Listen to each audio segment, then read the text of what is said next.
Hey everyone, and welcome back to Detroit Become Human. On this video, we're doing the chapter, The Bridge. Now this chapter has two potential endings, and we are getting ending number 1.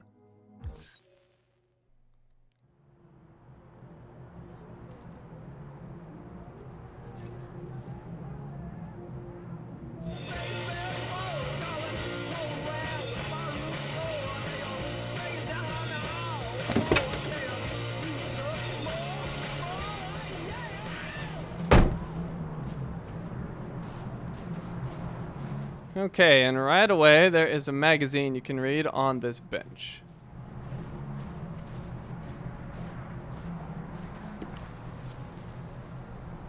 Century. What happened to the man of the century? The mysterious Mr. Kamsky. Politics in focus. Are American senators really corrupt? China earthquake kills 10,000 people. The mysterious Mr. Kamsky. What happened to the man of the century?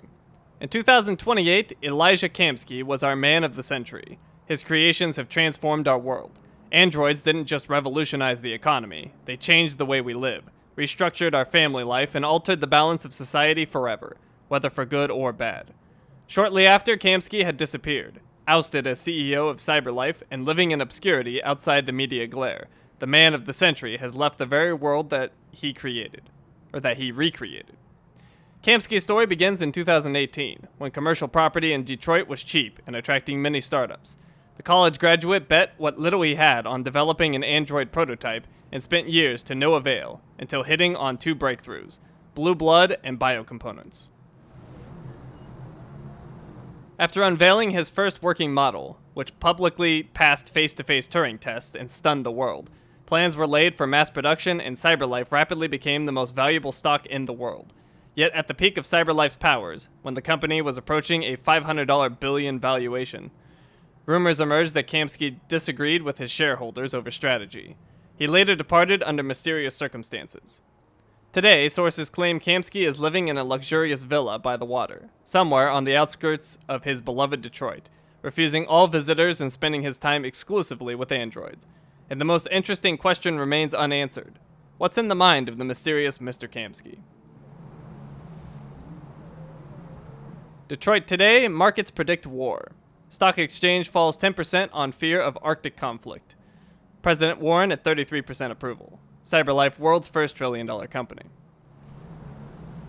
Markets predict war. Stock exchange falls 10% on fear of Arctic conflict. The aggregated U.S. stock exchange closed trading 10 points down yesterday, following a string of similarly poor performances in recent weeks. Financial experts are attributing this poor performance to huge devaluations of consumer stocks as the market continues to bet that America will go to war over the Arctic sooner rather than later. This assessment is supported by healthy performance of military stocks, with aviation and weapons manufacturers enjoying unprecedented growth. Investors are also continuing to favor CyberLife because of its partnership with the Department of Defense to develop and supply military androids. With Russia and the United States continuing to dominate world news, and neither side likely to back down, the market is expected to continue falling.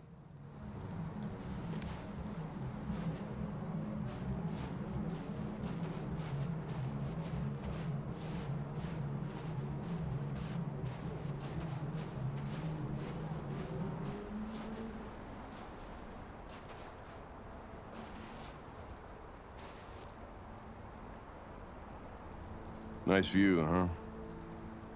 I used to come here a lot before.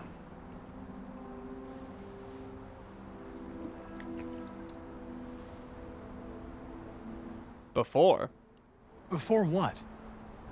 Hmm? You said, I used to come here a lot before. Before what? Before nothing.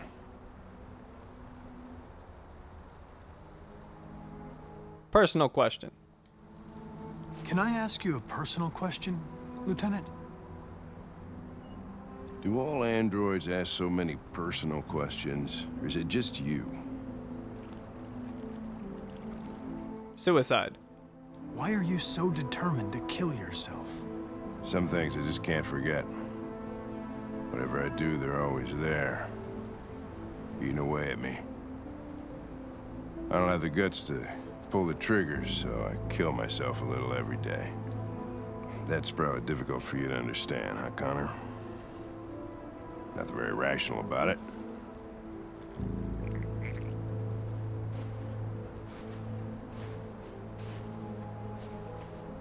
We're not making any progress on this investigation. The Deviants have nothing in common. They're all different models, produced at different times, in different places. Well, there must be some link. RA9. What they have in common is this obsession with RA9. It's almost like some kind of myth. Something they invented that wasn't part of their original program. Androids believing in God. Fuck, what's this world coming to? You seem preoccupied, Lieutenant. Is it something to do with what happened back at the Eden Club? Those two girls. They just wanted to be together. They really seemed in love. Rational. They can simulate human emotions, but they're machines. And machines don't feel anything. What about you, Connor?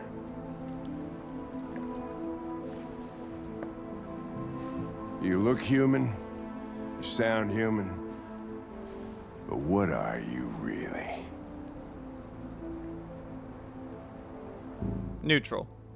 I'm whatever you want me to be, Lieutenant. Your partner? Your buddy to drink with? Or just a machine? Designed to accomplish a task. You could have shot those two girls, but you didn't.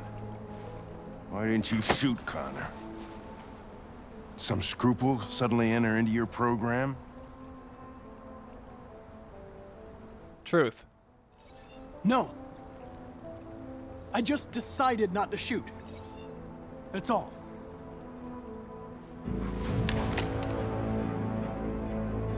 But are you afraid to die, Connor?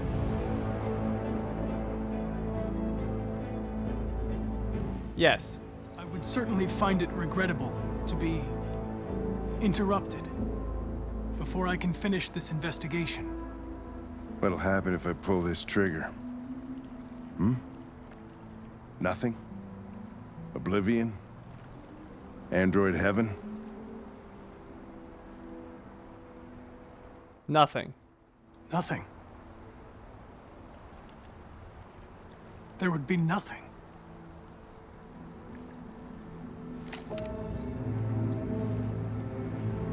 Where are you going? Get drunker. I need to think.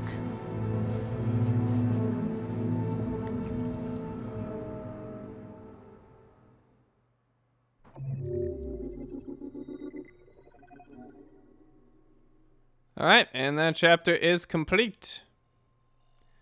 We got 64% completion. Public opinion is skeptical. Software instability is unknown. Hank is a friend. Amanda is trusted. Let's turn on the world stats.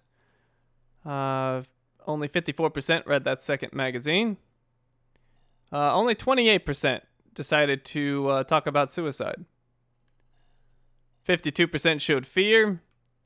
Hank was placated in 86% of the cases, and Hank left Connor alone. 86%. Okay, time for some extras. Welcome to the Detroit Experience. Accessing the Extras section. Okay, we have enough points for 2 unlocks.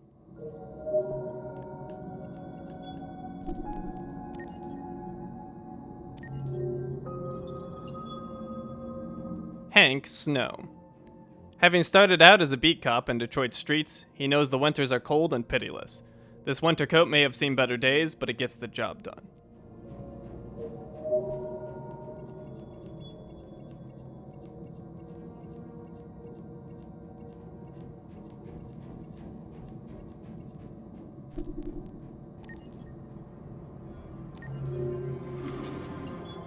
Android Bear. Model URS-12. Release date was October 2030. The URS-12 is one of a series of models from 2030 developed by CyberLife to recreate extinct or endangered species. The aim was to equip zoos, particularly in large cities, to allow children to discover animals that no longer existed. Leatherback turtles, several species of great apes, elephants, and polar bears were produced rapidly with particular care in reproducing the smallest details in appearance and behavior of wild animals. One of these bears was purchased secondhand by Zlatko as part of his many experiments. Poor bear. Got all jacked up. But he's free now.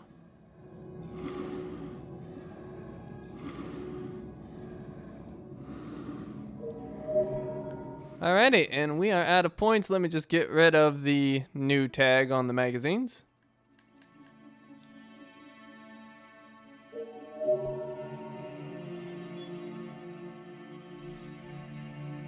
And we're all done here. Thank you for watching, and I will see you next time.